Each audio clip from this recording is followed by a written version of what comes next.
গোকুল মেদ, যা স্থানীয়ভাবে পরিচিত বেহুলার বাসরঘর নামে।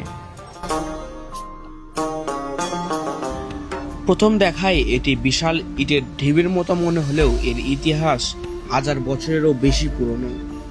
গবেষকদের মতে গোকুল মেদ নির্মিত হয় পাল যুগে, আনুমানিক 10ম থেকে 11শ শতাব্দীতে।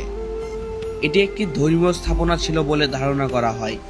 প্রত্নতাত্ত্বিক খননে এখানে অসংখ্য প্রাচীন ইট, পোড়ামাটির অলঙ্করণ এবং বিভিন্ন স্থাপত্য নির্দেশনা পাওয়া গেছে, যা সেই সময়ের উন্নত স্থাপত্যকলার পরিচয় বহন করে। বর্তমানে এটি বাংলাদেশের গুরুত্বপূর্ণ প্রত্নতাত্ত্বিক নির্দেশনাগুলোর একটি। তবে ইতিহাসের চেয়েও বেশি জনপ্রিয় একটি লোককাহিনী রয়েছে এই স্থানকে ঘিরে। অনেকের বিশ্বাস এটিই ছিল বেহুলা ও লক্ষিন্দরের বাসরঘর। মনসামঙ্গলের সেই বিখ্যাত কাহিনীতে সাপের দংশনে লক্ষিন্দরের মৃত্যুর পর বেহুলার অদম্য ভালোবাসা ও সংগ্রামের গল্প আজও বাংলার মানুষের হৃদয়ে জীবন্ত।